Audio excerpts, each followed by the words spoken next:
Hey everyone, welcome back to my city building series where I'm going to rush out this intro because I'm in the middle of building the time-lapse you hopefully will have seen just before I started talking. Today, what I want to work on, in part, is the extra building right here, the one that I talked about in my first episode that was going to be directly attached to the school.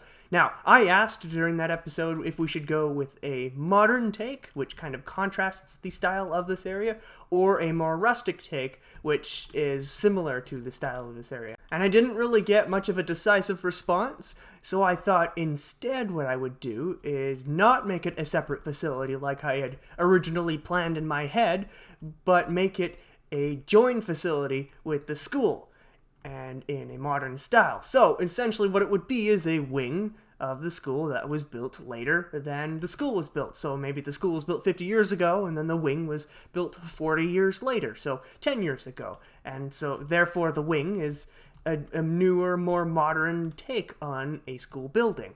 I really like that idea because it tells a story, and I'm kind of attracted to buildings like that in real life too, because of course the story they tell, of development. It's not just demolishing something old and then building something completely new on top of it. You're telling a bit of a history, and I think that's really cool. And of course this city is all about telling itty bitty stories, so I thought what better to do than tell one of those stories with the school. Uh-oh.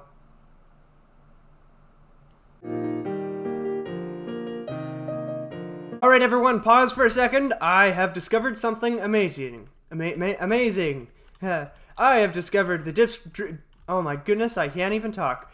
I'm just so speechless. The dripstone tree, everyone. The dripstone tree. My goodness, life is not ever going to be the same ever again.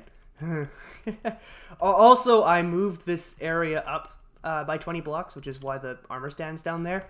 Apparently, you can't move entities with world edit. Although I knew that already, I just didn't really consider it. So I'm gonna have to watch out not to use any entities until I'm absolutely sure with the positioning in the world. Okay, unpause. And yes, this area is next. Don't worry, I have not forgotten about it. I would never procrastinate. I'm not procrastinating. What are you talking about? So I finished some other stuff like this building and the tree in this area off the time lapse. I wasn't recording that. Man, I'm really happy with this. I'm thinking this is going to be like a power station of sorts. I've seen power stations before. They've got things that look like this.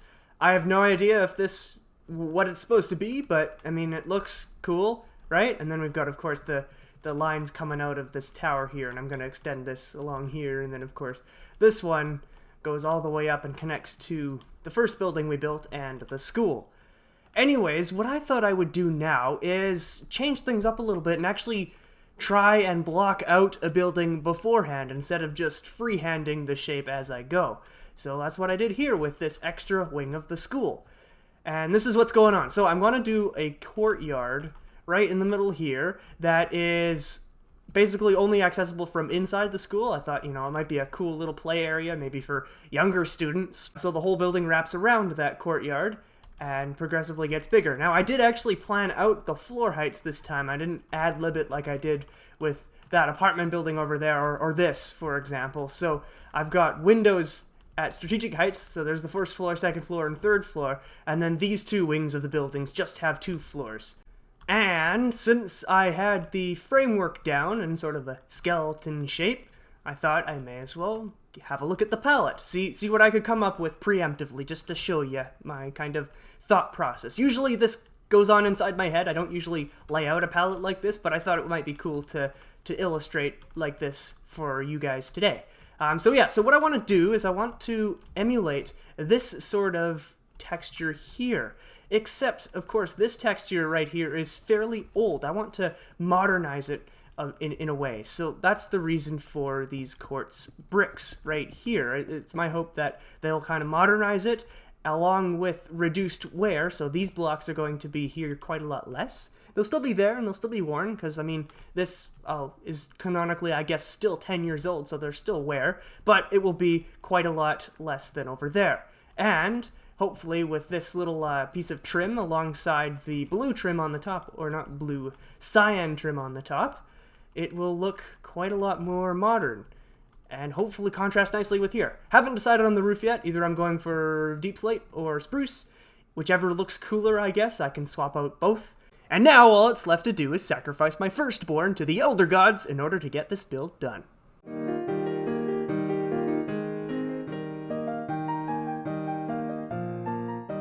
I think that went rather well. This, on the other hand, not so much, but we'll talk about it in a little bit. First, I want to talk about the school. And I've connected it to the power grid, although it's separate from the connection to the old wing. And I thought of doing that because, thinking of the logistics behind here, it's probably going to be the same wire. Maybe there's limits inside to how much power can go through, and that might not be enough to support the new wing. So instead of reconfiguring this, they just added a separate power supply there. I don't really know how this sort of infrastructure works at all, so if you do, you can feel free to, I mean, lecture me in the comments. I'm totally down for that. Also, I'm not too sure about this diagonal. I like having the power line here, but I'm not sure if the diagonal is a bit too messy or if it fits. So let me know what you think on that. Anyways, this isn't about power line. This is about the school itself, which I'm super happy with, and my favorite part is right here. We've got ourselves some bouncy fire escapes, which is perfect when you have a bunch of children running away from a burning building. You don't want them to fall and scrape their knee on something hard. You want a nice, soft landing. And of course, what's softer than beds? Well, a couple things, but still, you know, it's no slouch. I'm really happy with how it looks. Yeah, the beds, I was playing around and I thought the beds looked kind of like the stairwells that you get in fire escapes. Although the scale is cranked up, but to be honest, I'm not too worried about it. I just got to use beds in a build like this, so I'm happy. So there's that. There's also this smiley face here, or more of a grimace. I'm keeping it. And the final amazing feature is my loop-de-loop drain pipe, which, you know, I don't need to tell you anything else about because it's just so legendary. And there's that. So there's the school. Hooray!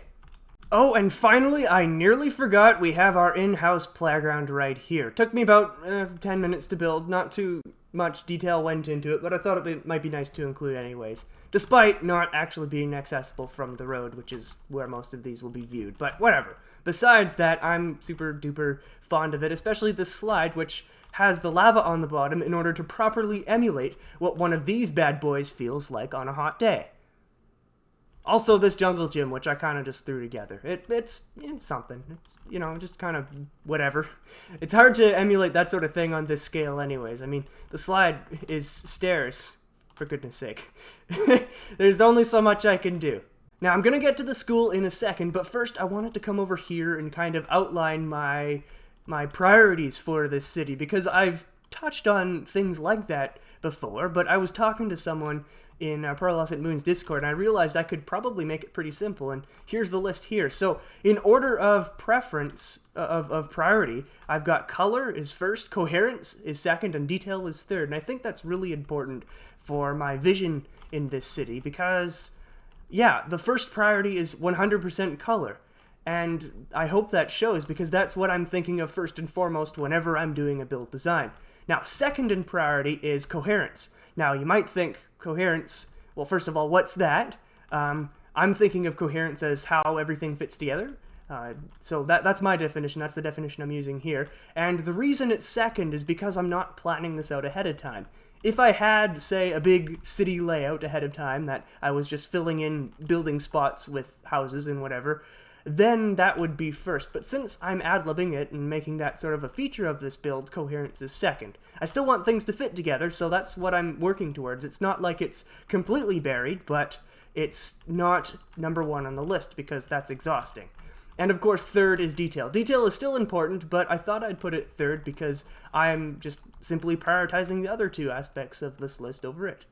Alright, I've taken a deep breath, and I've got my notes out because I wrote notes for this one, so let's talk about it. So, I was originally going to put a little food shop here with one of those bar counter things, but that didn't really work out for a couple reasons. Mostly, though, because building something like this perched on a hill, such as this hill here, and making it into a restaurant is just going to be such a huge pain for whoever's running the restaurant, because considering the raw materials going into the restaurant and, you know, bringing it upstairs to the counter or whatever, that's just a huge kerfuffle, and I didn't think it made much sense to include a restaurant here. So yeah, that's totally 100% my reason, not because it looked goofy or anything. Nope. Actually, speaking of goofy, I think I'm going to tear this out. I've been on and off experimenting with designs concerning this building, and my goodness, I am not landing on anything I like. This is only just the latest iteration. I've had several, and it's been kind of I've been trying to detail it a little bit more than this, because this is just kind of brick. I wanted to... my goodness, I'm missing out words. This is just kind of a brick, and I wanted to contrast that and make something a little bit ornate, but honestly, whatever I'm doing just isn't working out, so I think I'm gonna settle for the brick. I know it's kind of a lazy approach, but I mean, this whole city's got, you know, lazy approaches, and I've got a ton of buildings to do, and this is just one. So yeah, I think I'm gonna tear this out and do it over again. So there's me. I think this is probably the longest continuous-ish segment I've recorded so far in this series. So I hope you're still here. I'm sorry if you're not. Transition noise. So what I thought would be pretty cool, given this building's proximity to the school, is to make it a daycare. And yeah, it could have been a restaurant. I mean, I think I was over-exaggerating the problems it could have had, because really only this top part is the daycare, and then down here is just some park storage or whatever. Yeah, so maybe it could have been, but to be honest, I'm okay with what it is now. And I mean, you could pretend it's a restaurant too. I mean, the sign doesn't have to dictate what your imagination does. So yeah, there's that. It took me a while too. And I'm having the same problem with this. And you can see the previous iterations of this building down there. So I think I'm just going to stop working on that for now and wrap this episode up. But before we do, I just want to talk a little bit about this area down here, including the park, which I also didn't finish. Now, I wanted to have the park finished, but I just didn't really know what I wanted to do here. Did I want to fill it with trees? Did I want to add some sort of playground, maybe? A different kind of feature? I wasn't too sure. I also experimented with having a big patch of moss. I thought it might be a cool alternative grass texture. However, as you can see with me standing right here, the texture is rather repetitive, and it doesn't have any of the random rotation features that the grass does. But the moss, with that and just its general texture, doesn't really give that effect. You can see it's quite clearly lined, and I don't like that. So I'm gonna remove this at some point. I just thought it would be nice to show you. So yeah, final thing, I'm gonna make this, I think, into stone bricks. But I want to have your opinion on it, so I thought I'd do it on camera. So let's get an axe out and let's see what it looks like just quickly as stone bricks, and then maybe we can decide in the comments what looks better. I'm also trying to consider other areas of this lower part of the town, not just this particular area, so it might look worse on this area, but better over there. I just want a general feel, so let's say replace and how's that? Or we can do that. Anyways, before I ramble on and make you bored and stuff, let's celebrate the fact that you made it to the end of the episode. Huzzah! I got a hair in my mouth. We did some things. We made the power station. We started the park. We did that. We added the extra wing to the school. We made whatever this is, and we have power lines. I think that's a pretty productive episode. Thank you very much for watching. If you have any suggestions or general comments, criticisms, or whatever, you can leave them down in the comment section. I'll respond to as many of them as I can. I say that as if I get hundreds of comments. I get like 10 per video. So there's that, and I guess have a nice day.